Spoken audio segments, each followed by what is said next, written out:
नमस्कार साथियों, स्वागत है आप सभी का जय एकेडमी में। और आशा करते हैं आप सभी स्वस्थ होंगे, मस्त होंगे, तंदुरुस्त होंगे। मेरे साथियों, अगर आप बिहार बोर्ड 10th का एग्जाम देने वाले हैं और आप 12th का भी एग्जाम देने वाले हैं, यानी बिहार बोर्ड से आप अगर 10th का और 12th का एग्जाम देने वाले हैं, तो आपके लिए यह वीडियो काफी महत्वपूर्ण होने वाला है, क्योंकि इस वीडियो में हम भारत में राष्ट्रवाद, ये भारत में राष्ट्रवाद हिस्ट्री का चैप्टर है।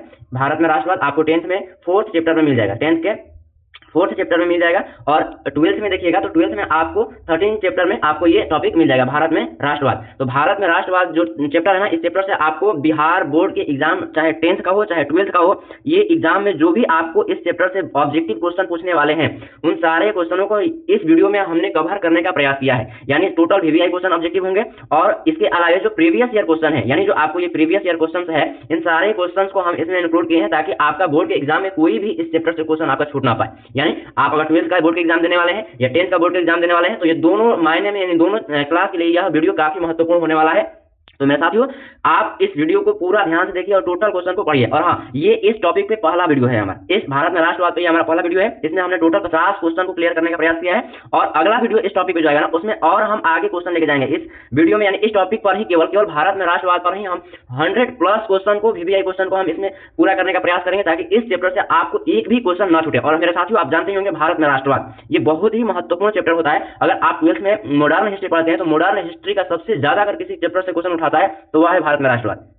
और अगर 10th के हिस्ट्री में पढ़ते हैं ना, तो उस चैप्टर में भी, यानी 10th में भी आपको सबसे ज्यादा हिस्ट्री में क्वेश्चन ऑब्जेक्टिव में अगर पूछते हैं, तो यहाँ से आते हैं भारत में राष्ट्रवाद, क्योंकि ये भारतीय जन आंदोलनों का एक टॉपिक है, भारतीय स्वतंत्रता का एक टॉपिक है। इससे बहुत ज्यादा क्वेश्चन उठाते हैं, हर एक साल रिकॉर्ड है कि इसमें से बहुत ज्यादा क्वेश्चन उठाया जाता है। तो चलिए, समय ना गवाते हुए अब हम लोग क्वेश्चन की तरफ बढ़े। लेकिन इससे पहले आपसे एक रिक्वेस्ट है कि अगर आप इस चैनल पर नए आए हैं, तो चैनल को सब्सक्राइब जरूर करिएगा। मेरे साथियों, आप जब सब्सक्राइब करते हैं तो हमें थोड़ा सा हिम्मत आती है कि आप लोगों के लिए और मेहनत करें। और आप लोग वीडियो को लाइक और शेयर करते हैं ना, तो कमेंट करते हैं, तो हमें हौसला बढ़ता है कि हम आप लोगों के लिए और अच्छा से वीडियो बनाए, कंटेंट बढ़िया तैयार करें। तो इसलिए मेरे साथियों, चैनल को सब्सक्राइब, वीडियो को लाइक, शेयर और कमेंट जरूर करें, ताकि हमारा हौसला बढ़ता रहे, हम इस तरीके से और सारी वीडियो लेकर के आते रहें। तो मेरे साथियों, अब चलिए समय न गवाते हुए हम लोग क्वेश्चन की तरफ आगे बढ़ते हैं। चलिए देखिए, पहला क्वेश्चन कह रहा है कि राष्ट्रवाद का अर्थ क्या है। यानी भारत में राष्ट्रवाद जो चैप्टर है, इस चैप्टर से आपका पहला क्वेश्चन है, कह रहा है कि राष्ट्रवाद का अर्थ क्या है। तो राष्ट्रवाद का अर्थ क्या है, तो आपका ऑप्शन दिया गया है, धार्मिक रूढ़िवादिता का प्रसार, कृषि में सुधार, राष्ट्रीय चेतना का उदय और क्षेत्रीय भाषाओं का विकास। इसमें से कौन सा होगा? तो इसमें आप जो देख रहे हैं ना, धार्मिक रूढ़िवादिता, इसका मतलब होता है कि रूढ़िवादिता का मतलब होता है पुरानी परंपराओं से जुड़े रहना, रूढ़िवादिता है। और जो हमारा धर्म है, यानी समाज में, भारत में रह रहे लोगों का धर्म है, इन धर्मों के प्रति रूढ़िवादिता का प्रसार करना ही राष्ट्रवाद का अर्थ है, ये कहा जा रहा है। तो ये बात गलत है, ये सही नहीं है। दूसरा है कृषि में सुधार, तो कृषि के क्षेत्र में सुधार ये राष्ट्रवाद का अर्थ है, तो ये भी नहीं है। यानी कृषि के क्षेत्र में सुधार करें तो राष्ट्रवाद का अर्थ इसे नहीं निकलता है। उसके बाद क्या है, राष्ट्रीय चेतना का उदय, तो इसका जो सही आंसर हो जाएगा ना, राष्ट्रीय चेतना का उदय ही होगा। ये क्षेत्रीय भाषाओं का विकास का मतलब ये है कि अलग अलग क्षेत्रों में, भारत में बहुत सारे राज्य हैं, इन सारे राज्यों में अलग अलग भाषाएं बोली जाती हैं, तो उन क्षेत्रीय भाषाओं का विकास करना, तो ये भी राष्ट्रवाद का अर्थ नहीं होता है। राष्ट्रवाद का अर्थ या मतलब है कि राष्ट्रीय चेतना का उदय, यानी जन समाज में लोगों के अंदर अपने राष्ट्र के प्रति समर्पण की भावना, राष्ट्र को आगे बढ़ाने की भावना, राष्ट्र को एक करने की भावना, यह जो भावना है ना, उसे ही हम क्या कहते हैं, राष्ट्रवाद। समझ आई? यानी राष्ट्रवाद का अर्थ क्या होगा, राष्ट्रीय चेतना का उदय। समझ आ रही है मेरे साथियों? तो आपके इस क्वेश्चन का आंसर कौन सा हो जाएगा, ऑप्शन नंबर सी, यानी राष्ट्रीय चेतना का उदय। समझ आई? चलिए अगला क्वेश्चन देखते हैं। अगला क्वेश्चन कह रहा है कि महारानी विक्टोरिया के किस उद्घोष से भारत ब्रिटिश साम्राज्य के अधीन हो गया। यानी महारानी विक्टोरिया, ये ब्रिटेन की महारानी थी। कौन? महारानी विक्टोरिया। विक्टोरिया ने या विक्टोरिया के किस उद्घोष से भारत ब्रिटिश साम्राज्य के अधीन हो गया? तो आपके पास ऑप्शन है 1905 ईस्वी के उद्घोष, 1958 ईस्वी के उद्घोष, 1957 ईस्वी के उद्घोष, 1911 ईस्वी के उद्घोष। इसमें से कौन सा आंसर होगा? तो आपको बता दें कि इसका जो आंसर होगा ना, इसका जो सही आंसर हो जाएगा वो होगा आपका ऑप्शन नंबर बी, यानी 1858 ईस्वी के उद्घोष से जो भारतीय साम्राज्य है ना, वो सारे साम्राज्य ब्रिटिश साम्राज्य के अधीन हो गए। समझ आ रही है? यानी पूरा का पूरा भारत ब्रिटिश साम्राज्य के अधीन हो गया महारानी के किस उद्घोष से? तो 1858 ईस्वी के उद्घोष से। और आप अब कहिएगा कि बताइए, ये 1858 से पहले भारत पर ब्रिटिश का शासन स्थापित हो चुका था, तो ये 1858 ईस्वी में कैसे हो सकता है? तो मतलब आप ये बात जाहिर है कि अगर कहा जाए तो देखा जाए तो हमारे भारत में जब 1757 ईस्वी में प्लासी का युद्ध हुआ था ना, तो इस प्लासी के युद्ध के बाद ही भारतीय राजनीति में अंग्रेजों का भूमिका बढ़ गया था। भारतीय क्षेत्रों को ये लोग कब्जा करना प्रारंभ कर दिए थे, और अलग अलग क्षेत्रों में लगातार कब्जा करते करते धीरे धीरे भारत को गुलाम बना लिए थे। तो अब ये इस समय से स्टार्ट हुआ था। लेकिन अगर यहाँ इस क्वेश्चन में दिखाया तो यहाँ पे कह रहा है कि महारानी विक्टोरिया किस उद्घोष से भारत ब्रिटिश साम्राज्य का अधीन हो गया, तो यहाँ पे ऑप्शन हम बता रहे हैं 1857, तो अब आप समझिए, देखिए पहले जो यहाँ पे शासन कर रहा था, यानी अगर अब समय का देखा जाए तो 1858, ये जो 1858 का समय है ना, इस समय और इससे पहले जो ब्रिटिश हुकूमत, अंग्रेजों का हुकूमत भारत पर था, या जो अंग्रेजों का हुकूमत था ना, ये वहां के गवर्नर या वहां के राजा या महारानी का शासन यहाँ भारत तो नहीं था। भारत का शासन था एक कंपनी का, वो थी east India company, British east India company. वो कौन थी? British east India company, British east India company. तो ब्रिटिश ईस्ट इंडिया कंपनी का शासन था कहाँ पे? भारत में। और जब भारत में ब्रिटिश ईस्ट इंडिया कंपनी का शासन था ना, तो इस शासन से लोग बहुत परेशान थे। लोग परेशान थे, आपको पता ही होगा कि ब्रिटिश शासन जब चल रहा था यहाँ पे, ब्रिटिश ईस्ट इंडिया कंपनी के अधीन भारत को जब शासन किया जा रहा था ना, लोग बहुत परेशान थे। हालांकि ये परेशानी बाद में भी रही, ब्रिटिश ईस्ट इंडिया कंपनी के शासन हटने के बाद भी रही, लेकिन मुद्दा आप ऐसे समझिए कि जब भारत में एक कंपनी शासन कर रही थी, कौन? British east India company. तो वो शासन कर रही थी ना, तो उसके शासन काल में लोग बहुत तरह थे, और वो लोग परेशान होकर के क्या कर दिया ना, कि उसके खिलाफ विद्रोह कर दी। और उसके खिलाफ विद्रोह जो हुआ था, अब भारत में पहला जो स्वतंत्रता के लिए संघर्ष हुआ था, विद्रोह हुआ था, राष्ट्रीय आंदोलन हुआ था, वो आंदोलन हुआ था 1857 का। 1857 आप लोग याद होगा आपको कि 1857 के विद्रोह, ये एक सैनिक विद्रोह भी माना जाता है और राष्ट्रीय विद्रोह भी माना जाता है। 1857 इसमें भारत के सिपाहियों और भारत की जनता ने ईस्ट इंडिया कंपनी के खिलाफ विद्रोह कर दिया था, जिसकी वजह से ब्रिटिश सरकार को लगने लगा कि अब भारत पर से इस कंपनी के शासन को हटा करके अब यहाँ भारत पर सीधे ब्रिटिश सरकार का नियंत्रण होना आवश्यक है। तब क्या किया गया ना, कि तब किया गया कि ये 1857 ईस्वी के विद्रोह के बाद 1858 ईस्वी में ब्रिटिश ईस्ट इंडिया कंपनी जो थी ना, उस कंपनी के शासन को हटा दिया गया। यानी भारत में जो कंपनी शासन कर रही थी, ब्रिटिश ईस्ट इंडिया कंपनी नाम की जो कंपनी का शासन कर रही थी, उसके शासन को हटा दिया गया और उद्घोषणा कर दिया गया 1858 ईस्वी में कि अब भारत सीधे ब्रिटेन के साम्राज्य यानी महारानी विक्टोरिया के द्वारा अब शासित की जाएगा।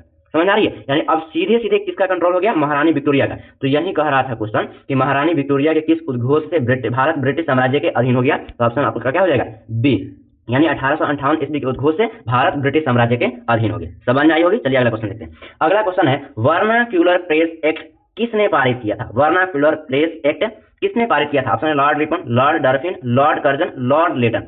तो आपका सही आंसर हो जाएगा लॉर्ड लेटन। मेरे साथियों, ये वर्नाक्यूलर प्रेस एक्ट क्या है, ये कब पारित हुआ था, इसका क्या नियम थे, इन सारी चीजों को हम इसमें क्वेश्चन वाइज क्वेश्चन करके हम इसमें समझाए हैं। आप चिंता मत करिए, क्वेश्चन में आगे बढ़ते हैं, इससे रिलेटेड क्वेश्चन आपको मिल जाएंगे। चलिए इतना समझिए कि वर्नाक्यूलर प्रेस एक्ट को किसने पारित किया था? तो लॉर्ड लेटन। चलिए अगला क्वेश्चन देखिए। देखिए वर्नाक्यूलर प्रेस एक्ट कब पारित किया गया था? वर्नाक्यूलर प्रेस एक्ट कब पारित किया गया था? तो आपका सही जो आंसर है ना, वो हो जाएगा 1878 ईस्वी। यानी ऑप्शन नंबर क्या हो जाएगा? ऑप्शन नंबर बी आपका सही आंसर हो जाएगा 1878 ईस्वी में। अगला क्वेश्चन देखिए। अगला क्वेश्चन कह रहा है, किस एक्ट के तहत प्रेस की स्वतंत्रता पर कठोर प्रतिबंध लगाया गया था?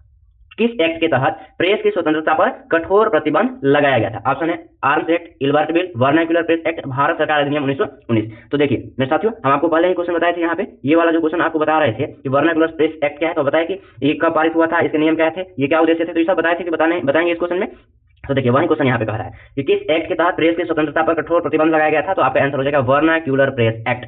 यानी वर्नाक्यूलर प्रेस एक्ट के तहत भारत में जो प्रेस थी, जो समाचार पत्र था, जो मीडिया था, उनके ऊपर क्या कर दिया गया था? प्रतिबंध लगा दिया गया था। उनके ऊपर क्या किया गया? प्रतिबंध लगाया। तो पूछा जाएगा कि वर्नाक्यूलर प्रेस एक्ट के तहत क्या किया गया था? तो भारत के जितने सारे ये प्रेस थे ना, इन प्रेस पर क्या कर दिया गया था? कठोर प्रतिबंध लगा दिया गया था। तो चलिए ये समझ में आ गई, यानी किस एक्ट के तहत प्रेस की स्वतंत्रता पर कठोर प्रतिबंध लगाया गया? तो आंसर क्या हो जाएगा? Vernacular press act. यानी ऑप्शन नंबर आपका सी जो है ना, वो क्या हो जाएगा? सही। चलिए अगला क्वेश्चन देखिए। अगला क्वेश्चन कह रहा है कि आर्म्स एक्ट कब लागू किया गया? आर्म्स एक्ट कब लागू किया गया? तो ऑप्शन आपका है, ऑप्शन नंबर ए है 1883, बी 1878, सी 1879 और डी 1899। तो आपका सही जो आंसर है ना, वो ऑप्शन नंबर सी हो जाएगा। यानी 1879 ईस्वी में आर्म्स एक्ट पारित किया गया। फिर वही कि ये क्या है, तो ये क्या है, चलिए जवाब देते हैं। अगला क्वेश्चन देखिए किस एक्ट के तहत भारतीयों को अस्त्र शस्त्र रखना गैर कानूनी घोषित कर दिया गया था? समझ में आ रही है? किस एक्ट के तहत कह रहा है कि किस एक्ट के तहत भारतीयों को अस्त्र शस्त्र यानी हथियार वगैरह रखना, अस्त्र शस्त्र रखना गैर कानूनी घोषित कर दिया गया था? तो ऑप्शन देखिए, पहला वाला क्वेश्चन क्या था? तो इसमें ऑप्शन नंबर क्या हो जाएगा? ऑप्शन आपका सी, यानी आर्म्स एक्ट। ये पहले वाला क्वेश्चन जो आपको भी क्या है पढ़े हैं आप लोग, आर्म्स एक्ट कब लागू किया गया था? तो 1879 ईस्वी। वैसे ही इस क्वेश्चन में क्या हो गया, यहाँ पे किस एक्ट के तहत भारतीयों को अस्त्र शस्त्र रखना गैर कानूनी कर दिया गया? तो ऑप्शन नंबर सी कौन क्या हो जाएगा? Option number C Arms Act. समझ आए? चलिए तो देखिए अब समझ आ गया कि आर्म्स एक्ट क्यों पारित किया गया था, यानी आर्म्स एक्ट के प्रावधान क्या थे। तो इस आर्म्स एक्ट के तहत भारतीयों को, यानी जो भारतीय लोग हैं भारत मूल के, उन लोगों को अस्त्र शस्त्र यानी हथियार रखने के लिए प्रतिबंधित कर दिया गया था कि आप हथियार नहीं रख सकते हैं, किसी प्रकार का अस्त्र शस्त्र आप नहीं रख सकते हैं। इसके लिए आपको गैर कानूनी मान करके आपको दंडित किया जाएगा। अगर आप किसी प्रकार के अस्त्र शस्त्र या हथियार रखते हैं तो आपको ये गैर कानूनी माना जाएगा और आपके ऊपर ये केस दर्ज किया जाएगा, फिर आपको दंडित किया जाएगा। इस तरीके का कानून बनाया गया। किस एक्ट के तहत ये कानून बना? तो आर्म्स एक्ट, समझ आई। चलिए अगला क्वेश्चन देखते हैं। अगला क्वेश्चन में कह रहा है कि इल्बर्ट बिल कब पारित किया गया। इल्बर्ट बिल कब पारित किया गया? तो ऑप्शन ए है 1885, ऑप्शन बी है 1879, ऑप्शन सी 1883, ऑप्शन डी 1899। तो इसका जो सही आंसर हो जाएगा ना वो हो जाएगा 1883। इल्बर्ट बिल कब पारित किया गया था? अब ये इल्बर्ट बिल क्या है चलिए समझते हैं। तो इल्बर्ट बिल को समझने के लिए अगला क्वेश्चन देखते हैं। देखिए कह रहा है किस अधिनियम के तहत अंग्रेजों के न्यायिक विशेषाधिकार को समाप्त किया गया था?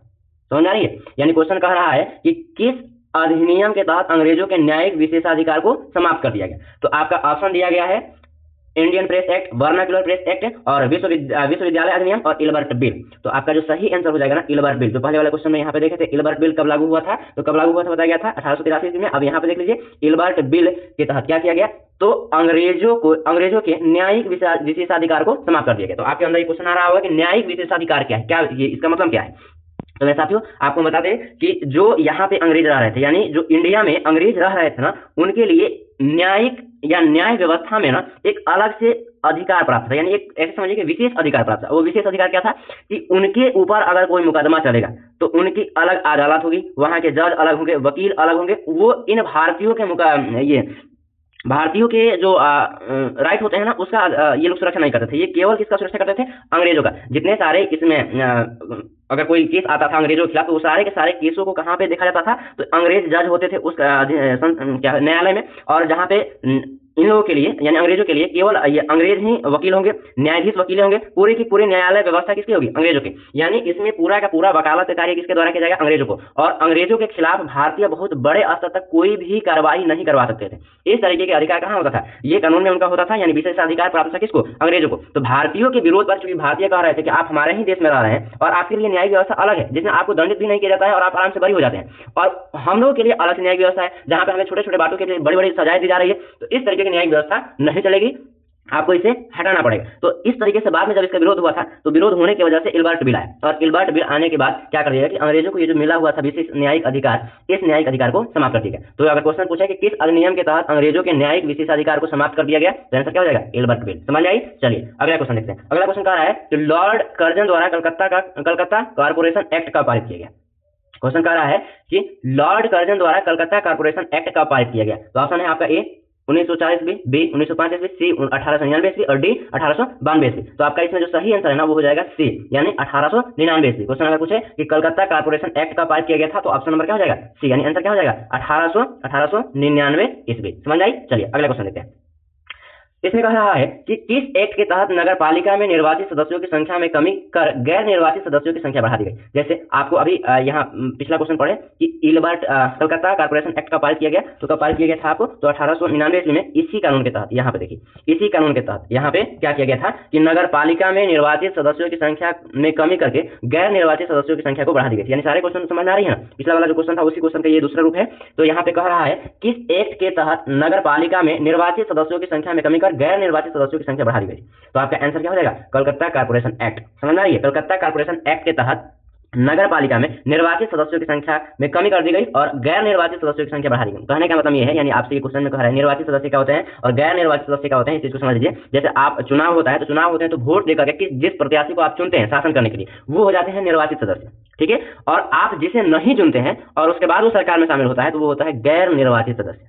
समझ आ रही है? तो अंग्रेज जब शासन कर रहे थे ना तो नगर पालिका में पहले क्या किया गया कि जो निर्वाचित सदस्य थे जिसको जनता चुनती थी उसको उसकी संख्या अधिक रखी गई। यानी जो नगर पालिका है उसके शासन व्यवस्था में जो लोग बैठे थे उनमें निर्वाचित सदस्यों की संख्या ज्यादा थी। अब इस एक्ट के तहत यानी कलकत्ता कारपोरेशन एक्ट के तहत इसकी संख्या में यानी निर्वाचित सदस्यों की संख्या में कमी कर दी गई और गैर निर्वाचित सदस्यों की संख्या को बढ़ा दी गई। यानी जो लोगों के द्वारा नहीं चुने गए हैं उन व्यक्तियों की संख्या को इस नगर पालिका में बढ़ा दी गई। अब इसका मंशा क्या था? तो मंशा यही था कि अंग्रेज चाहते थे कि हमारे द्वारा व्यक्ति यहाँ पे नियुक्त हुआ बैठे और वो हमारे निर्देशन पे कार्य करे। इस वजह से ये लोग क्या करिए कि कलकत्ता कारपोरेशन एक्ट पारित किए और इसमें नगर पालिका में निर्वाचित सदस्यों की संख्या कमी कर दिए और गैर निर्वाचित सदस्यों की संख्या बढ़ा दी। तो समझ में आ गई होगी क्वेश्चन, यानी किस एक्ट के तहत नगर पालिका में निर्वाचित सदस्यों की संख्या में कमी कर गैर निर्वाचित सदस्यों की संख्या को बढ़ा दी गई थी। तो आंसर क्या हो जाएगा? कलकत्ता कारपोरेशन एक्ट, यानी ऑप्शन नंबर बी। चलिए अगला क्वेश्चन देखते हैं। अगला क्वेश्चन कह रहा है कि विश्वविद्यालयों पर सरकारी नियंत्रण बढ़ाने के उद्देश्य से विश्वविद्यालय अधिनियम कब पारित किया गया। यानी जो विश्वविद्यालय है उस पर सरकारी नियंत्रण को बढ़ाने के लिए विश्वविद्यालय अधिनियम, कौन सा अधिनियम? विश्वविद्यालय अधिनियम कब पारित किया गया था। तो ऑप्शन है आपका ए 1905, बी 1899, सी 1907 और डी 1904। तो आपका जो सही आंसर हो जाएगा ना वो हो जाएगा 1904 ईस्वी। समझ में आ रही है? चलिए अगला क्वेश्चन देखते हैं। अगला क्वेश्चन कर रहा है लॉर्ड कर्जन द्वारा बंगाल का विभाजन कब किया गया था। एक चीज और समझिए, यहाँ पे किस तरीके से 2-3 क्वेश्चन कर सकता है। यहाँ पे कह सकता है कि किसके द्वारा बंगाल का विभाजन किया गया था, यानी कह सकता है यहाँ पे देखिए, यहाँ क्वेश्चन कई प्रकार से हो सकते हैं। एक क्वेश्चन ये हो सकता है ना कि किसके द्वारा बंगाल का विभाजन किया गया था, समझ आ रही है। और एक क्वेश्चन यहाँ पे जो सीधे से दिख रहा है लॉर्ड कर्जन के द्वारा बंगाल का विभाजन कब किया गया था। और एक क्वेश्चन और हो सकता है, वह क्वेश्चन ये हो सकता है कि बंगाल का विभाजन कब किया गया था। समझ आ रही है। इन तीनों क्वेश्चन को एक ही क्वेश्चन में हम पिरोने का प्रयास किए हैं ताकि इन 3 टाइप से जो एक ही क्वेश्चन को पूछ सकता है उन तीनों क्वेश्चनों को हम एक ही क्वेश्चन में आसानी से समझ लें। तो यहाँ पे क्या हो जाएगा आपका कि लॉर्ड कर्जन द्वारा बंगाल का विभाजन कब किया गया था, तो इसका आंसर हो जाएगा क्या 1905 ईस्वी। समझ में आई। चलिए अगला क्वेश्चन देखते हैं। अगला क्वेश्चन है कि लॉर्ड कर्जन द्वारा बंगाल विभाजन किस आधार पर किया गया था। यानी लॉर्ड कर्जन के द्वारा जब बंगाल का विभाजन किया गया तो कोई आधार दी गई होगी कि हाँ भाई इस आधार पे करें, इस आधार पे करें, कोई तो आधार होना चाहिए ना। कहीं कौन कंफ्यूज हो जाएगा। जैसे मान लीजिए अभी सरकार है, सरकार कोई कार्य कर दे, बिना कोई आधार है, बिना कोई कारण बताए कोई कार्य करे तो जनता विरोध करेगी कि नहीं करेगी, लोग उस पर सरकार के ऊपर गुस्सा होगी नहीं होगी। तो वैसे ही जब इन लोगों ने यानी लॉर्ड कर्जन ने जब बंगाल का विभाजन किया ना तो उसके लिए क्या आधार दिया था, यानी क्या बताया था कि हम किस आधार पर बंगाल का विभाजन करें। तो वो बताया था कि हम लोग प्रशासनिक सुधार के लिए क्या करें, बंगाल का विभाजन। समझ में आ रही है। सॉरी, ये क्या करें, सांप्रदायिकता के आधार पर क्या करें, बंगाल का विभाजन। अब देखिए सांप्रदायिकता के आधार पर कह रहे थे कि हम यहाँ के इस एरिया के लोगों को अलग से ट्रीटमेंट करेंगे और इस एरिया के लोगों को अलग से ट्रीटमेंट करेंगे। यानी इस तरीके से क्या किया ना कि कह दिया कि इस एरिया में मुस्लिम लोग ज्यादा हैं, इस एरिया में हिंदू लोग ज्यादा हैं, तो जिस एरिया में मुस्लिम लोग ज्यादा है उसको अलग कर दिया गया और जिस एरिया में हिंदू लोग ज्यादा है उसको अलग कर दिया। इस तरीके से सांप्रदायिकता यानी ऑप्शन नंबर आपका जो सी है ना उसको वो क्या है, सही है। यानी सांप्रदायिकता के आधार पर लॉर्ड कर्जन के द्वारा बंगाल का विभाजन कर दिया गया था। तो ऑप्शन नंबर क्या हो जाएगा, सी। चलिए अगला क्वेश्चन देखिए। अगला क्वेश्चन कह रहा है कि लॉर्ड हार्डिंग द्वारा लॉर्ड हार्डिंग द्वितीय द्वारा बंगाल विभाजन को कब रद्द किया गया। यानी कह रहा है कि लॉर्ड हार्डिंग द्वितीय द्वारा बंगाल का विभाजन कब रद्द कर दिया गया। समझ आ रही है। लॉर्ड कर्जन ने क्या किया, बंगाल का विभाजन किया और जब लोगों ने विरोध करना प्रारंभ किया कि ऐसा नहीं होना चाहिए, भारत के एक ही क्षेत्र को 2 भागों में नहीं बांटना चाहिए, भारत के किसी भी क्षेत्र को अलग अलग भागों में और वो भी सांप्रदायिकता के आधार पर आप नहीं कर सकते हैं। तो जब लोगों ने विरोध किया ना तो इस विरोध के कारण लॉर्ड हार्डिंग जो है ना ये क्या कर दिया, बंगाल विभाजन को रद्द कर दिया। तो यह बंगाल विभाजन को कब रद्द किया गया, तो आंसर है आपका ऑप्शन नंबर बी, यानी 1911 ईस्वी में बंगाल विभाजन को रद्द कर दिया गया। तो ऑप्शन नंबर आपका बी जो है ना वो क्या है, सही है। चलिए अगला क्वेश्चन देखते हैं। अगला क्वेश्चन में कह रहा है कि सभाओं पर रोक लगाने के लिए देशद्रोही सभा अधिनियम, कौन सा अधिनियम, देशद्रोही सभा अधिनियम कब लागू किया गया था। यानी सभाओं पर रोक लगाने के लिए देशद्रोही सभा अधिनियम कब लागू किया गया था। अब ऐसे समझिए कि देश में स्वतंत्रता के लिए, आजादी के लिए लोग लगातार क्या कर रहे थे, विरोध कर रहे थे, लगातार विरोध कर रहे थे ना। तो इन विरोधों में अंग्रेजी सरकार में कुछ ना कुछ परिवर्तन करने भी रहते होते थे और चाहे अपने सरकार को यहाँ पे बनाए रखने के लिए कुछ ऐसे भी नियम लागू करने पड़ते थे जो यहाँ के या यहाँ पे उस विद्रोहों को रोका जा सके।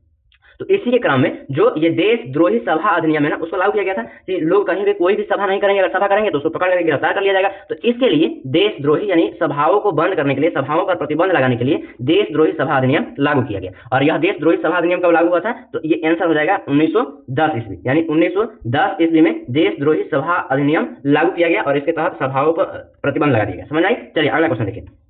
अगला क्वेश्चन कह रहा है कि उत्तेजित लेख छापने वालों को दंडित करने के लिए इंडियन प्रेस एक्ट कब पारित किया गया। यानी इंडियन प्रेस एक्ट कब पारित किया गया। तो अच्छा ये भी क्वेश्चन यहाँ से अलग हो सकता है ना कि कह सकता है कि बताइए कि इंडियन प्रेस एक्ट, कह सकता है कि इंडियन प्रेस एक्ट किस लिए पारित किया गया था या इंडियन प्रेस एक्ट के तहत कौन सा कार्य किया गया। समझ में आ रही है। तो कौन सा कार्य किया गया, तो उत्तेजित लेख छापने वालों को दंडित किया गया। यानी समझ में आ रही है क्वेश्चन। यानी यहाँ पे आप ऐसे समझिए कि जो भी अखबार वाले थे जो उत्तेजित लेख छाप रहे थे, यानी इन लोगों के नजर में उत्तेजित थे, अंग्रेजों की नजर में उत्तेजित थे। जैसे अगर मान लीजिए विद्रोह हो रहा है, कहीं पे आंदोलन के लोग संघर्ष कर रहे हैं, तो उनके आंदोलनों को और तेज करने के लिए जन जन तक जो सूचनाएं पहुंचाई जाती है ना उनको पहुंचाने के लिए जो उत्तेजित लेख लिखे जा रहे थे उन लेखों पर प्रतिबंध लगाने के लिए या उस अखबारों पर प्रतिबंध लगाने के लिए जो एक्ट बनाया गया उसे क्या कहा गया, इंडियन प्रेस एक्ट। समझ आई। और यह इंडियन प्रेस एक्ट कब लागू किया गया, तो 1910 ईस्वी में। समझ आई। चलिए अगला क्वेश्चन देखते हैं। अगला क्वेश्चन क्या है, अगला क्वेश्चन में कह रहा है कि ब्रिटिश सरकार ने सूती वस्त्रों पर से आयातित कर कब हटा दिया था। ब्रिटिश सरकार ने सूती वस्त्रों पर से आयातित कर कब हटा दिया था, तो इसका आंसर हो जाएगा 1882 ईस्वी। देखिए भारत में जब इन लोगों ने अपना सत्ता स्थापित कर लिया था ना तो सत्ता स्थापित करने के बाद यहाँ पर बाहर से भी वस्तु आते थे और यहाँ के वस्तु भी बाहर बेचे जाते थे। लेकिन जब भारत में ये लोग पूर्ण रूप से नियंत्रण स्थापित कर चुके थे तो भारत को एक कच्चा माल के स्रोत बना लिए थे जहां से केवल कच्चा माल जाता था और निर्मित वस्तु को भारत में लाया जाता था। तो कच्चा माल जाता था कम रेट पे और वस्तु जो निर्मित होती थी ना वो आती थी अधिक रेट पर। समझ आ रही है। तो अब होता ये था ना कि बाहर से जब वस्तुएं भारत में आती थी ना तो वो सस्ती होती थी, तो सस्ती होने की वजह से भारत में बिक जाती थी, और भारत में निर्मित वस्तुएं भारत में बहुत कम बिकती थी, क्योंकि बाहर से वस्तुओं से उसको प्रतिस्पर्धा करनी पड़ती थी। तो ऐसे में भारत में पहले क्या था ना कि पहले वहां पे जो बाहर से सूती वस्त्र आते थे भारत में, उस पर कुछ टैक्स भी लगता था।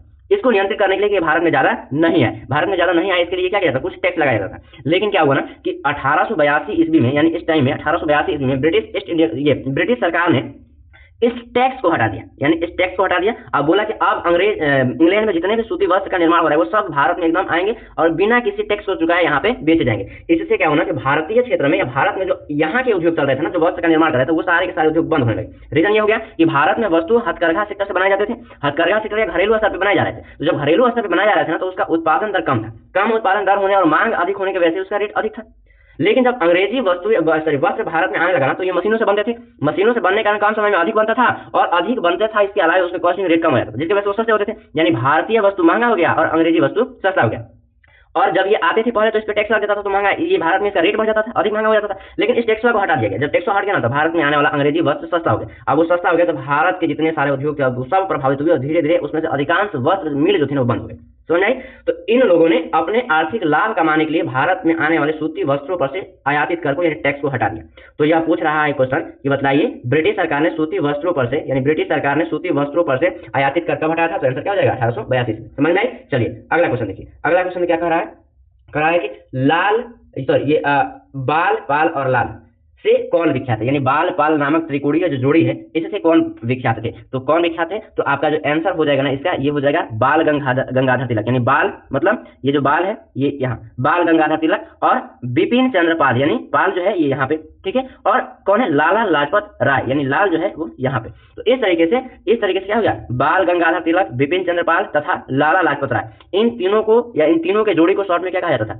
बाल, पाल और लाल। समझ आई? तो अगर क्वेश्चन पूछे कि बाल, पाल और लाल से कौन विख्यात है, तो क्या हो जाएगा? बाल गंगाधर तिलक, बिपिन चंद्र पाल तथा लाला लाजपत राय। समझ आई? यानी ऑप्शन नंबर बी आपका क्या हो जाएगा? सही है। चलिए अगला क्वेश्चन देखते हैं।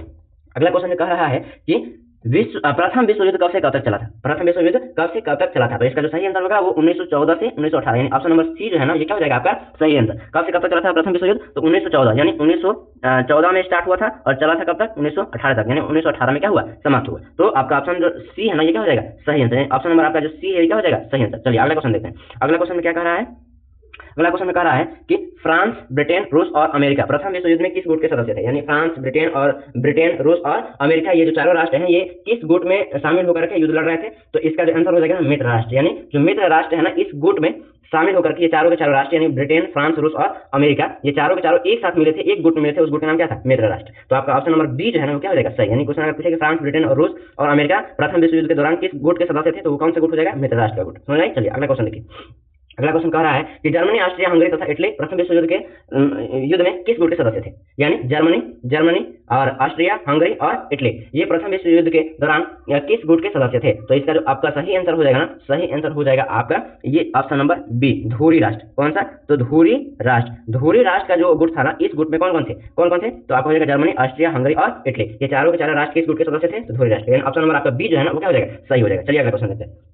अगला क्वेश्चन कह रहा है प्रथम विश्व युद्ध में किसकी जीत हुई थी? यानी दो गुट थे, एक मित्र राष्ट्र का था और एक धुरी राष्ट्र का था। तो जीता कौन था? तो इसमें से आपका जो जीता था ना, वो था मित्र राष्ट्र। यानी ऑप्शन नंबर बी जो है ना आपका मित्र राष्ट्र। तो ये मित्र राष्ट्र क्या है? सही है। प्रथम विश्व युद्ध के दौरान कौन सा गुट जीता था? तो आपका ये जीता था मित्र राष्ट्र का। समझ गए? चलिए अगला क्वेश्चन देखिए। अगला क्वेश्चन है कि भारत में होम रूल लीग आंदोलन की शुरुआत किसने की? कह रहा है कि भारत में होम रूल लीग आंदोलन की शुरुआत किसने की? तो आपका जो सही आंसर होगा ना, वह हो जाएगा श्रीमती एनी बेसेंट और बाल गंगाधर तिलक।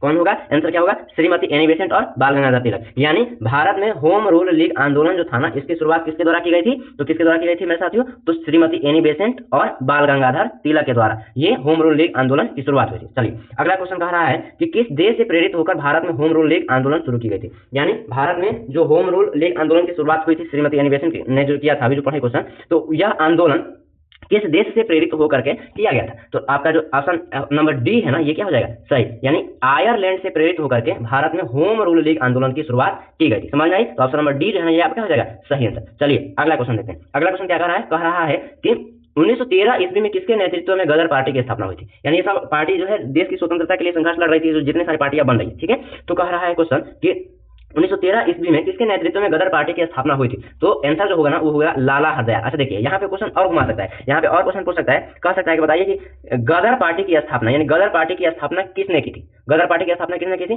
तो आपका आंसर क्या हो जाएगा? आंसर हो जाएगा लाला हरदयाल। समझ में आ रही है? तो अगर इस क्वेश्चन को और घुमाए और कहे कि गदर पार्टी की स्थापना कब हुई थी, तो गदर पार्टी की स्थापना कब हुई थी? आंसर क्या हो जाएगा? 1913 ईस्वी में। समझ में आ रही है? और अधिकांश बार इसी रूप में क्वेश्चन पूछा है, बताइए गदर पार्टी की स्थापना किसने की थी? तो सॉरी कब की गई थी? तो आंसर क्या हो जाएगा? 1913 ईस्वी। और अगर क्वेश्चन पूछ दे गदर पार्टी की स्थापना किसने की थी, तो आंसर क्या हो जाएगा? लाला हरदयाल। तो वही क्वेश्चन है, यानी यहाँ पे इन सारे क्वेश्चनों को एक में पिरो करके यहाँ पे लिख दिया है। और क्वेश्चन क्या है कि 1913 ईस्वी में किसके नेतृत्व में गदर पार्टी की स्थापना की गई थी? तो आंसर क्या हो जाएगा? लाला हरदयाल। समझ में आई? चलिए अगला क्वेश्चन देखते हैं। अगला क्वेश्चन कह रहा है कि 1919 ईस्वी के किस अधिनियम के तहत प्रांतीय विधायी परिषदों का आकार बढ़ाकर उसमें निर्वाचित सदस्यों की संख्या बढ़ा दी गया था? समझ में आ रही है? 1919 ईस्वी के किस अधिनियम के तहत प्रांतीय परिषदों यानी प्रांतीय विधायी परिषदों का आकार बढ़ाकर उनमें निर्वाचित सदस्यों की संख्या को बढ़ा दिया गया? तो आंसर आपका क्या हो जाएगा? इसका आंसर हो जाएगा भारत सरकार अधिनियम 1919। समझ में आ रही है? भारत सरकार अधिनियम 1919 के तहत भारत में प्रांतीय विधायी परिषदों के आकार बढ़ाया गया और उसमें निर्वाचित सदस्यों की संख्या को बढ़ा दिया गया। समझ आ रही है? यानी वही जो चुने हुए व्यक्ति हैं उनके सदस्यों की संख्या को क्या कर दिया गया? बढ़ा दिया गया। तो अगर क्वेश्चन पूछे कि बताइए किस अधिनियम के तहत प्रांतीय विधायी परिषदों का आकार बढ़ाकर उसमें निर्वाचित सदस्यों की संख्या को बढ़ा दिया गया था, तो आंसर क्या हो जाएगा? भारत सरकार अधिनियम 1919 ईस्वी का। समझ में आई? चलिए यानी ऑप्शन नंबर बी जो है ना इस क्वेश्चन में क्या हो जाएगा? सही आंसर। चलिए अगला क्वेश्चन देखते हैं। अगला क्वेश्चन कह रहा है भारत सरकार अधिनियम 1919 को और किस नाम से जाना जाता है? यानी भारत सरकार अधिनियम 1919 को और किस नाम से जाना जाता है? एक और नाम है इसका और वो नाम क्या है? तो आपका इसका जो एक और नाम है ना वह नाम है मॉन्टेग्यू चेम्सफोर्ड योजना। समझ आ रही है? क्या हो जाएगा? मॉन्टेग्यू चेम्सफोर्ड योजना। यानी मॉन्टेग्यू चेम्सफोर्ड योजना का दूसरा नाम क्या हो जाएगा? भारत सरकार अधिनियम 1919। इसका भारत सरकार अधिनियम 1919 को दूसरा नाम क्या हो जाएगा? Montagu Chelmsford. समझ आ रही है? तो अगर क्वेश्चन करें कि भारत सरकार अधिनियम 1919 को और किस नाम से जाना जाता है, तो मॉन्टेग्यू चेम्सफोर्ड योजना। समझ आ रही है? चलिए अगला क्वेश्चन देखते हैं। चलिए देखिए अगला क्वेश्चन कह रहा है कि महात्मा गांधी दक्षिण अफ्रीका से भारत कब लौटे? कह रहा है कि महात्मा गांधी दक्षिण अफ्रीका से भारत कब लौटे?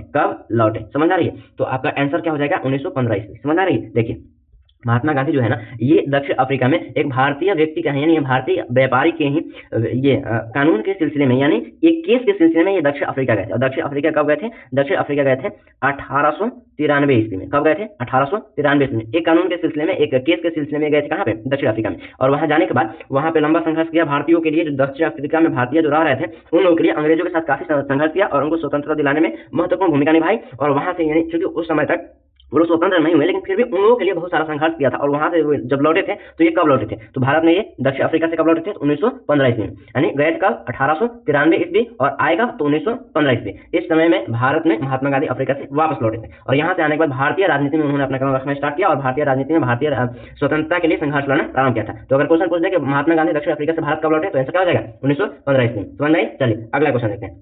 अगला क्वेश्चन कह रहा है कि महात्मा गांधी ने अहमदाबाद में साबरमती आश्रम की स्थापना कब की थी? महात्मा गांधी ने अहमदाबाद में साबरमती आश्रम की स्थापना कब की थी? तो आंसर क्या हो जाएगा? 1915 ईस्वी। महात्मा गांधी के द्वारा साबरमती आश्रम की स्थापना कब की गई? तो 1915 ईस्वी में। ये क्वेश्चन जैसे देखिए 2-3 क्वेश्चन इसमें से घुमा के पूछ सकता है, पूछ देगा तो बतलाइए, कहेगा कि बताइए कि साबरमती आश्रम कहाँ पर है?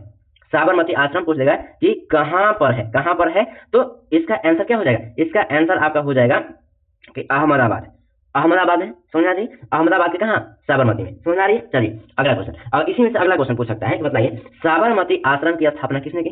कह देगा कि साबरमती आश्रम की स्थापना किसने की? तो आपका आंसर क्या हो जाएगा? महात्मा गांधी। समझ आ रही है? और इसी में से एक क्वेश्चन और है कि महात्मा गांधी ने अहमदाबाद में साबरमती आश्रम की स्थापना किसने की? सॉरी कब की? आंसर क्या हो जाएगा? 1915 ईस्वी। यानी इस क्वेश्चन का आंसर क्या हो जाएगा? ऑप्शन नंबर सी 1915 ईस्वी। चलिए अगला क्वेश्चन देखते हैं। अगला क्वेश्चन में कह रहा है कि रॉलेट एक्ट को किसकी अध्यक्षता में तैयार किया गया था? रॉलेट एक्ट जो भारत में जिसे अंधा कानून के नाम से भी जाना जाता है, ये भारतीयों को बिना किसी मुकदमा के, बिना किसी कार्रवाई के, मतलब न्यायिक प्रक्रिया के, उसको सीधे संदेह के आधार पर गिरफ्तार कर लिया जाता है। इसके विरोध में, इस कानून के विरोध में भारतीयों ने ये नारा दिया था कि बिना वकील, बिना अपील और बिना दलील का कानून। समझ रही है? इसे भारत में महात्मा गांधी ने अंधा कानून कहा था, भारतीयों का ये मूल अधिकार का हनन करने वाला कानून कहा था इस रॉलेट एक्ट को। तो यह रॉलेट एक्ट जो बना है ये किसकी अध्यक्षता में बनाया गया था? तो ये आंसर जो है ना इसका आंसर हो जाएगा ऑप्शन नंबर बी, यानी सिडनी रॉलेट ने। तो रॉलेट एक्ट को किसकी अध्यक्षता में तैयार किया गया था? तो आंसर क्या हो जाएगा? सिडनी रॉलेट की अध्यक्षता में तैयार किया गया, इसीलिए इसे कहा जाता है रॉलेट एक्ट। समझ आ रही है? तो आपका आंसर क्या हो जाएगा? ये सिडनी रॉलेट के द्वारा, यानी किसकी अध्यक्षता में रॉलेट एक्ट को तैयार किया गया था? तो आंसर क्या हो जाएगा? सिडनी रॉलेट के द्वारा। ठीक है, चलिए अगला क्वेश्चन है किस एक्ट को अंधा कानून कहा गया, वही वाला किस एक्ट को अंधा कानून कहा गया। तो आंसर क्या हो जाएगा option number C Rowlatt Act. समझ आ रही है। चलिए अगला क्वेश्चन देखिए। अगला क्वेश्चन कह रहा है कि रॉलेट एक्ट के विरोध में देशव्यापी हड़ताल कब आयोजित किया गया था। ये समझिए ये एक राष्ट्रीय आंदोलनों को शुरुआत करने के लिए एक बहुत बड़ा मुद्दा बना था। क्या रॉलेट एक्ट। माना जाता है कि अगर रॉलेट एक्ट उस टाइम में नहीं आया होता ना तो उस टाइम में इतना बड़ा जन आंदोलन एक साथ इतना बहुत शीघ्रता से स्टार्ट नहीं होता। ये जड़ बना था, यानी आंदोलन को शुरुआत करने का सबसे मतलब तत्कालीन कारण बन चुका था रॉलेट एक्ट। कारण ये था कि देखिए अगर अंग्रेजों को जैसे विद्रोह तो ऐसे ही चल रहे थे, आंदोलन के लिए लोग उत्साहित थे, जगह जगह विद्रोह हो रहे थे, जगह जगह नीतियों का अवहेलना किया जा रहा था, ये सारे कार्य चल रहे थे। लेकिन इसी में अंग्रेजों ने देखा था कि इस भारतीयों ने हमारे खिलाफ यानी ब्रिटिश सरकार के खिलाफ बहुत सारे षड्यंत्र कर रहे हैं, तो इन षड्यंत्रों को रोकना है। तो केवल संदेह हो कि यही व्यक्ति, मान लीजिए कोई एक व्यक्ति है और इसके ऊपर संदेह हो रहा है कि ये ब्रिटिश सरकार के खिलाफ षड्यंत्र रच रहा है या भारतीयों को उकसाने और ब्रिटिश सरकार के खिलाफ आंदोलन करने के लिए उकसा रहा है, तो चलिए इसको गिरफ्तार कर लिया जाए। केवल संदेह हो कि ये नाम की व्यक्ति हमारे खिलाफ षड्यंत्र कर रहा है, तो केवल संदेह का लोग गिरफ्तार कर ले। इसके लिए इन लोगों ने कानून बनाया और उस कानून का क्या नाम रखा गया रॉलेट एक्ट।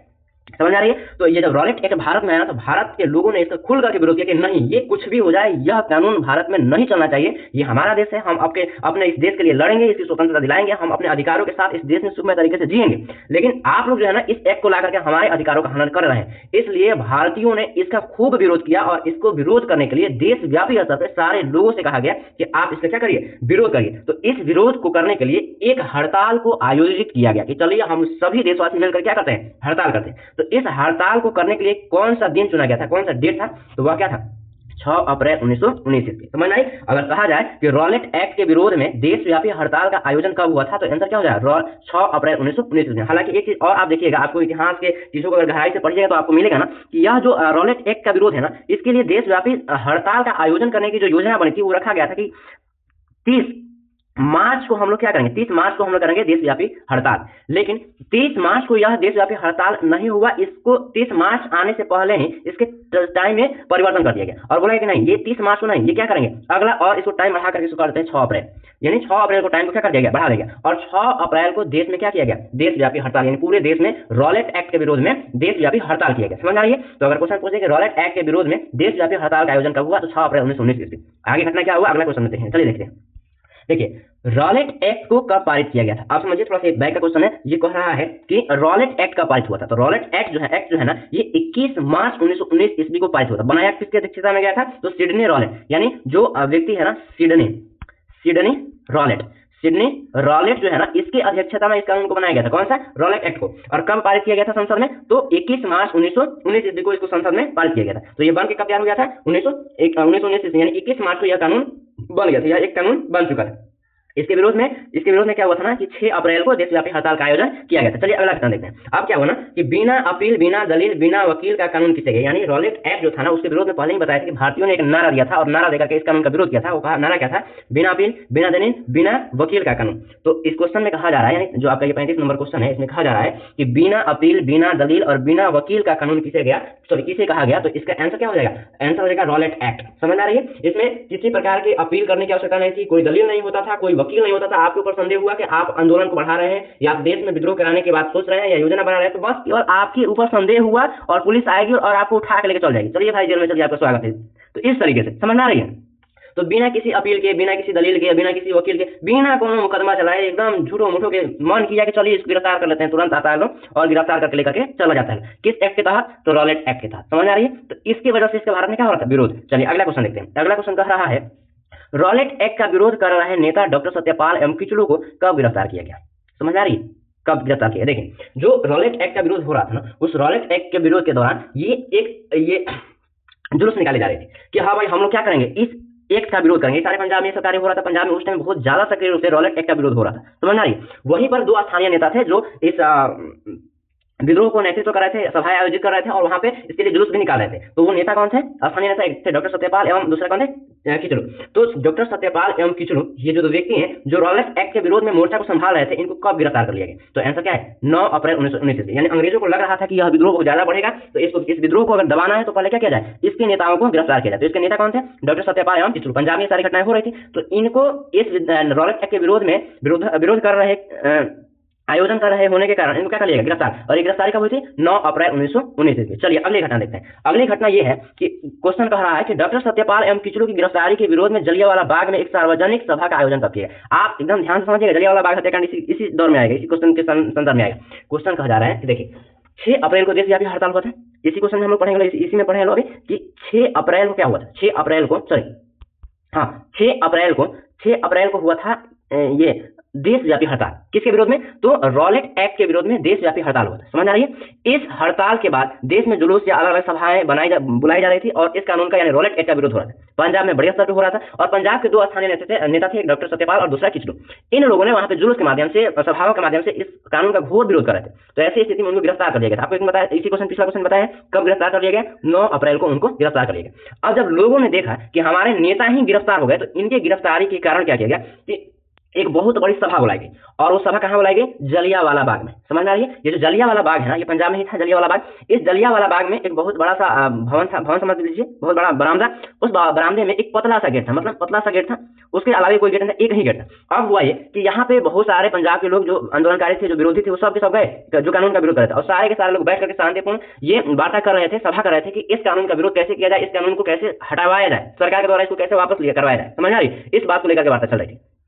इसी के लिए यह जो आयोजन स्थापित होता है ना, इस क्वेश्चन में पूछ रहा है कि यह आयोजन या यह सभा कब बुलाई गई थी। तो यह इस सभा कब बुलाई गई थी, इसका आंसर जो है ना, ये इसका आंसर हो जाएगा आपको 13 अप्रैल 1919 ईस्वी को। समझ में आ रही है। जलियांवाला बाग हत्याकांड कब हुआ था, तो आंसर क्या हो जाएगा, 13 अप्रैल 1919 ईस्वी। अगला क्वेश्चन उसी क्वेश्चन को पढ़ेंगे, लेकिन यहाँ पे हम सभा बुलाया गया है इसको। देखिए क्वेश्चन आजकल हिस्ट्री का ऐसा पूछ रहा है ना कि एकदम कंपटीशन लेवल के जैसे क्वेश्चन यहाँ पे उठा रहा है, चाहे मैट्रिक का एग्जाम हो चाहे 12th का एग्जाम हो। इस दोनों बोर्ड के एग्जाम में हिस्ट्री से क्वेश्चन इस तरीके से उठा रहा है ना कि उम्मीद नहीं रह रहा है कि इस लेवल से भी क्वेश्चन उठा सकते हैं। पिछली बार कहीं आप रिपोर्ट देख लीजिए, रिजल्ट देखिए, क्वेश्चन का पैटर्न देखिए, ऐसा क्वेश्चन कर रहा है ना कि उम्मीद नहीं करता था कि यहाँ से इस तरीके से भी क्वेश्चन पूछ सकता है, लेकिन पूछ रहा है। इस वजह से हमें इस तरीके से क्वेश्चन को सेट करना पड़ा।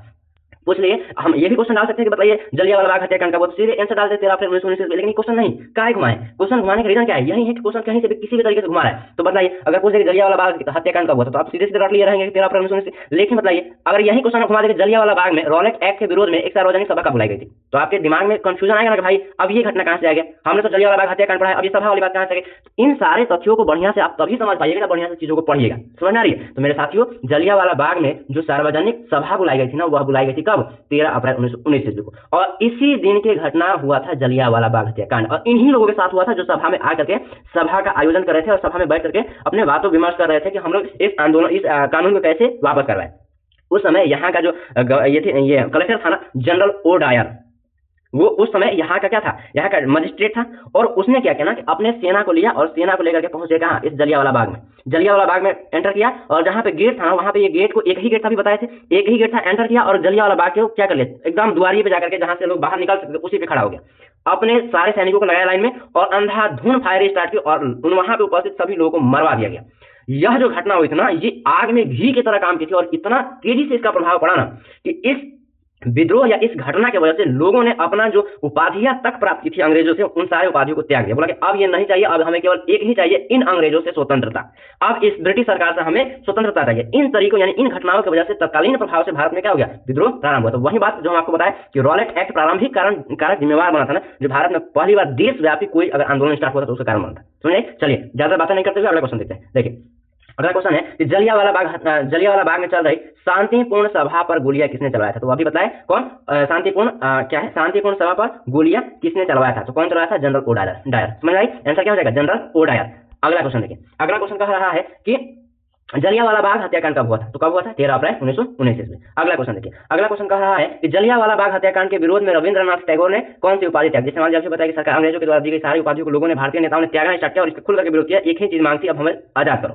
समझ आइए। तो इस जलियांवाला बाग हत्याकांड से दुखी होकर के जो रविंद्रनाथ टैगोर है ना, इन्होंने कौन सी उपाधि त्याग कर दी थी, तो कौन सी उपाधि, तो इन्होंने नाइट की उपाधि त्याग कर दी थी। समझ आ रही। अच्छा ये नाइट की उपाधि कौन दिया था, तो ब्रिटेन के शासक नहीं दिया था, क्या, नाइट की उपाधि। समझ आ रही।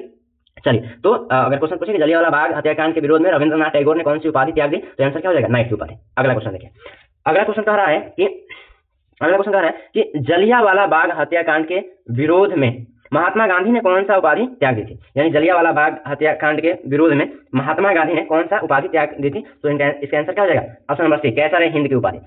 अंग्रेजों ने महात्मा गांधी को कैसर हिंद की उपाधि दे रखा था। जब जलियांवाला बाग हत्याकांड हुआ, यानी जलियांवाला बाग में लोगों को मारा गया, तो उसे दुखित होकर महात्मा गांधी ने इस कैसर हिंद की उपाधि को त्याग दिया था। समझ में आई? चलिए अगला क्वेश्चन देखिए। अगला क्वेश्चन है भारत में खिलाफत आंदोलन का प्रारंभ। भारत में खिलाफत आंदोलन ये तुर्की के साम्राज्य जो था ना, ऑटोमन साम्राज्य, इसके विघटन, यानी तुर्की के साम्राज्य जो होता था ना, तुर्की का जो राजा होता था वो पूरे इस्लामी दुनिया का खलीफा माना जाता था। ठीक है, यानी पूरे इस्लामी दुनिया का सर्वेसर्वा। तो उस खलीफा के जो साम्राज्य था तुर्की साम्राज्य, उसको विकसित कर दिया गया, यानी उसको जीतने के बाद, उस तुर्की साम्राज्य को अंग्रेजों के द्वारा हराने के बाद फ्रांस और ब्रिटेन ने इसको क्या किया, अलग अलग भागों में विभाजित करके उसको अपना नियंत्रण स्थापित कर लिया। अब ऐसे में मुसलमानों को लगने लगा कि हमारे खलीफा का अधिकार क्या हो गया है, छीन गया है। तो इन खलीफा के अधिकारों को छीनने की वजह से भारतीय मुसलमानों ने भारत में एक आंदोलन प्रारंभ किया, जिसका नाम क्या रखा गया, खिलाफत आंदोलन। और ये भारत में कब प्रारंभ हुआ, तो इसका आंसर क्या हो जाएगा, 1919 ईस्वी। अगर भारत में पूछ जाए कि भारत में खिलाफत आंदोलन कब हुआ, तो इसका आंसर क्या हो जाएगा, 1919 ईस्वी, यानी ऑप्शन नंबर बी जो है आपका क्या हो जाएगा, सही आंसर। चलिए अगला क्वेश्चन देखते हैं। अगला क्वेश्चन है महात्मा गांधी अखिल भारतीय खिलाफत आंदोलन के अध्यक्ष कब बने थे। महात्मा गांधी अखिल भारतीय आंदोलन खिलाफत आंदोलन के अध्यक्ष कब बने थे, तो इसका आंसर हो जाएगा नवंबर 1919 ईस्वी। अच्छा देखिए, ये विद्रोह मुसलमानों का था, लेकिन महात्मा गांधी इसमें कहां से एंटर कर गए और उसका अध्यक्ष कैसे बन गए। तो देखिए, महात्मा गांधी यहाँ जो देश में आंदोलन करने वाले थे, देश में जो विद्रोह करने वाले थे ना अंग्रेजों के खिलाफ, उसमें चाहते थे कि भारत के हर तबका शामिल हो, भारत के हिंदू भी शामिल हो, भारत के मुसलमान भी शामिल हो, भारत के सिख भी शामिल हो, भारत के सभी समुदाय इस अंग्रेजों के खिलाफ मिल करके एक साथ संघर्ष करें। तो एक साथ संघर्ष करने के लालसा में इनको लगा ना कि अभी अंग्रेजों का दुश्मन कौन बना हुआ है, ये मुसलमान, किस मुद्दे को लेकर के, खिलाफत के मुद्दा को लेकर के, और भारत में रह रहे हिंदू अपने अधिकारों को लेकर के, और इसी तरीके से सिख भी प्रताड़ित थे अंग्रेजों से। तो इन सबका दुश्मन एक ही है, कौन, अंग्रेज। तो हम कहें ना इन सबको मिला करके चले और मिला करके संघर्ष कराए। तो इसी उद्देश्य से क्या किया ना, महात्मा गांधी को लगा कि अगर हम खिलाफत आंदोलन में मुसलमानों का साथ देते हैं तो मुसलमान राष्ट्रीय आंदोलन में हमारा साथ दे देंगे। तो इस वजह से ये खिलाफत आंदोलन में क्या बने, उस आंदोलन का अध्यक्ष बने और उसको समर्थन प्राप्त किया, यानी ये खिलाफत आंदोलन को समर्थन दे दिया, और इस तरीके से यह आंदोलन को और ज्यादा क्या हो गया, और ज्यादा ख्याति मिल गई, और यह आंदोलन और ज्यादा व्यापक स्तर पे बढ़ने लगा। तो अगर क्वेश्चन पूछे कि महात्मा गांधी अखिल भारतीय खिलाफत आंदोलन के अध्यक्ष कब बने, तो क्या आंसर हो जाएगा, नवंबर 1919 ईस्वी। चलिए अगला क्वेश्चन देखते हैं। अगला क्वेश्चन है भारत में खिलाफत दिवस कब मनाया गया। भारत में खिलाफत दिवस कब मनाया गया, तो आंसर क्या हो जाएगा, 17 अक्टूबर 1919 ईस्वी। अगला क्वेश्चन ये है कि असहयोग आंदोलन कब शुरू हुआ। असहयोग आंदोलन कब शुरू हुआ, तो जैसे खिलाफत आंदोलन चला था उसके एक साल बाद असहयोग आंदोलन चल गया, यानी महात्मा गांधी अब चाह रहे थे किसी भी तरीके से अंग्रेजों को यहाँ से क्या किया जाए, हटाया जाए। तो महात्मा गांधी ने पहला जो जन आंदोलन किया था वो क्या था, असहयोग आंदोलन। समझ आ रही, तो यह असहयोग आंदोलन कब प्रारंभ हुआ, तो 1 अगस्त 1920 ईस्वी को। क्वेश्चन पूछे कि असहयोग आंदोलन कब प्रारंभ हुआ, तो आंसर क्या हो जाएगा, 1 अगस्त 1920 ईस्वी। चलिए अगला क्वेश्चन देखते हैं। अगला क्वेश्चन कह रहा है दादा भाई नौरोजी की अध्यक्षता में गठित कांग्रेस के किस अधिवेशन में स्वराज्य की मांग की गई थी। यानी कह रहा है कि दादा भाई नौरोजी की अध्यक्षता में, यानी जो कांग्रेस का अधिवेशन दादा भाई नौरोजी की अध्यक्षता में की गई थी, उस अधिवेशन में स्वराज्य की मांग कब की गई थी। यानी वह कौन सा अधिवेशन था जिसमें दादा भाई नौरोजी के द्वारा स्वराज्य की मांग की गई थी। समझ आ रही है, ऐसे क्वेश्चन घुमाऊ थोड़ा लग रहा है, आपसे क्वेश्चन ऐसे पूछे कि बताइए कांग्रेस के किस अधिवेशन में स्वराज्य की मांग की गई थी। ये समझ आ रही है, कहेगा सीधा सीधा क्वेश्चन कि कांग्रेस के किस अधिवेशन में स्वराज्य की मांग की गई थी।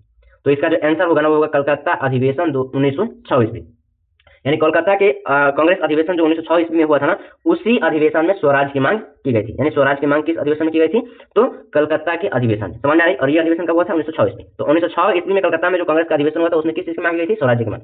तो कांग्रेस के जिस अधिवेशन में स्वराज की मांग की गई थी उस अधिवेशन का अध्यक्ष कौन था, तो ये हो जाएगा दादा भाई नौरोजी। अब आप लोगों को समझ आ गई होगी अच्छे से। चलिए, तो अगर क्वेश्चन पूछ दे बताइए कांग्रेस के किस अधिवेशन में स्वराज की मांग की गई थी, तो कोलकाता अधिवेशन 1906। ठीक है, कांग्रेस के जिस अधिवेशन में स्वराज की मांग की गई थी उस अधिवेशन के अध्यक्ष कौन थे, दादा भाई नौरोजी। चलिए अगला क्वेश्चन। अगला क्वेश्चन है कह रहा है असहयोग आंदोलन में कितने प्रकार के कार्यक्रम अपनाए गए, तो आंसर होगा 2। एक कार्यक्रम था कि संरचनात्मक, किन किन चीजों को अपनाया, और एक था विरोधात्मक, यानी अंग्रेजों के खिलाफ विरोध करना, अंग्रेजों की चीजों को छोड़ना, भारतीय जो अंग्रेजी वस्तुएं हैं भारत में आ रही उन सारी चीजों को त्यागना, उसके बातों को नहीं मानना, ये था विनाशात्मक, विरोधात्मक। और एक था ये स्वीकारात्मक, इसमें क्या किया गया कि भारतीय वस्तुओं को अपनाया गया, भारतीयता को अपनाया गया, भारत में बने वस्तुओं को, भारत में वस्तुओं को निर्माण करने के लिए प्रेरणा दी जाने लगी। तो भारत में वस्तुओं, भारतीय वस्तुओं को प्रचलित करने का कार्य किया गया, और भारत में विदेशी जो वस्तुएं आ रहे थे उसको त्याग करने का कार्य किया। तो इस प्रकार से भारत में जो असहयोग आंदोलन चले उसमें 2 प्रकार कार्यक्रम चलाए गए, एक संरचनात्मक और एक विनाशात्मक। समझ आए। चलिए अगला क्वेश्चन है कि चौरी चौरा हत्याकांड कब हुआ था। चौरी चौरा हत्याकांड कब हुआ था, तो ऑप्शन नंबर आपका ए जो है ना वो सही है, यानी 5 फरवरी 1992 में। देखिए भारत में उस समय क्या चल रहा था, असहयोग आंदोलन, और एक और आंदोलन चल रहा था क्या, खिलाफत आंदोलन। ये दोनों आंदोलन संगे संगे चल रहे थे, एक साथ चल रहे थे। लेकिन इसी दौरान एक बार क्या हुआ था ना कि उत्तर प्रदेश के गोरखपुर जिले के ये जो चौरी चौरा क्षेत्र है ना, इस चौरी चौरा क्षेत्र में एक जुलूस जा रहा था। उस जुलूस को रोकने के लिए अंग्रेजी सरकार ने, जो चौरी चौरा थाना के पुलिस थी ना, प्रशासन थी, इन लोगों ने गया और जाकर के उस जुलूस को रोकने का प्रयास किया। लेकिन भीड़ जो थी ना, वो भीड़ रुकी नहीं और भीड़ जबरदस्ती आगे बढ़ने लगी। ऐसी स्थिति में वहाँ के जो थानाध्यक्ष था ना, वो लोगों के ऊपर गोलियां चलाने का आदेश दिया। तो वहाँ गोलियां चलाई गई। अब जब गोलियां चली ना, तो इसकी वजह से जो जुलूस में लोग जा रहे थे वो और ज्यादा क्रोधित हो गए और थाना को चारों तरफ से घेर लिए और थाना को घेर करके उसमें आग लगा दी और उसमें जो पुलिसकर्मी भी थे ना, उन सबको जिंदा जला करके मार दिया। अब यह जो घटना घटी ना, अब ये घटना देश को एक बार फिर से झकझोर दी। एक जलियांवाला बाग हत्याकांड हुआ था जिसमें देश के लोगों को मारा गया था अंग्रेजों के द्वारा, और एक ये घटना घट गया जो भारतीयों के द्वारा अंग्रेज सिपाहियों को या अंग्रेजी पुलिस को क्या कर दिया गया, मार दिया गया। अब इससे गांधी जो थे ना, गांधी जी ये नाराज हुए, क्योंकि जब ये आंदोलन चला रहे थे ना, असहयोग आंदोलन, तो ये चला रहे थे अहिंसात्मक रूप से, बोल रहे थे कि हमें किसी प्रकार की हिंसा मंजूर नहीं है, किसी प्रकार की हिंसा नहीं होना चाहिए, शांतिपूर्ण तरीके से हम विद्रोह करेंगे या विरोध करेंगे, ठीक है। तो लेकिन शांतिपूर्ण तरीके से हो रहे विरोध में जनता क्या कर दी, एक जगह ऐसा विद्रोह कर दी जिससे कि लोगों की जाने चली गई। यानी चौरी चौरा में क्या हो गया, जो चौरी चौरा थाना थी उसको जला दिया गया, उसमें जो पुलिसकर्मी थे उन सबको जला करके, जिंदा जला करके उसमें मार दिया गया। यह घटना कब हुई, 5 फरवरी 1922 ईस्वी को। तो इस घटना को किस नाम जाना जाता है, चौरी चौरा हत्याकांड के नाम से। समझ आ रही है। कोई इसी से पूछ देता है क्वेश्चन, चौरी चौरा हत्याकांड कब हुआ था, तो आंसर क्या हो जाएगा, 5 फरवरी 1992 ईस्वी में। समझ आई। तो अब देखिए, जब ये घटना हुआ ना, तो इस घटना से दुखी हुए महात्मा गांधी, और दुखी होने के बाद अपना असहयोग आंदोलन भी क्या कर लिया था, वापस ले लिया था। तो देखिए यहाँ पे ये क्वेश्चन पूछ रहा है कि किस घटना से दुखी होकर महात्मा गांधी ने असहयोग आंदोलन वापस ले लिया था। तो कौन सा भी बताए, कौन सा घटना, तो चौरी चौरा हत्याकांड। ऑप्शन नंबर सी जो है ना, ये क्या है, सही आंसर। चलिए अगला क्वेश्चन देखिए। अगला क्वेश्चन है, महात्मा गांधी द्वारा असहयोग आंदोलन कब वापस ले लिया गया, कब वापस ले लिया गया, तो 12 फरवरी 1922 ईस्वी। यानी मेरे साथियों, चौरी चौरा में जो घटना हुई थी, उस घटना से दुखी होकर महात्मा गांधी ने अपना असहयोग आंदोलन वापस ले लिया, और यह वापस पूर्ण रूप से कब लिए थे, 12 फरवरी 1922 ईस्वी को। और जैसे ही महात्मा गांधी असहयोग आंदोलन वापस लिया ना, खिलाफत का मुद्दा भी वैसे ही समाप्त हो गया और वो भी आंदोलन भी क्या हो गया, समाप्त हो गया। मेरे साथियों, ये 50 क्वेश्चन थे इस चैप्टर से। अगला और क्वेश्चन जो है, इस क्वेश्चन से पार्ट 2 हम वीडियो बनाएंगे, और उस वीडियो में इसके और जो क्वेश्चन है इस चैप्टर से, इस चैप्टर से जो और क्वेश्चन उसको क्लियर करने का प्रयास करेंगे। तो मेरे साथियों, वो वीडियो आप तक आसानी से और बहुत जल्द पहुंच जाए, इसलिए आप चैनल को सब्सक्राइब जरूर करिए, वीडियो को लाइक शेयर जरूर करिए, कमेंट करके जरूर बताइएगा। और तब तक के लिए धन्यवाद, जय हिंद।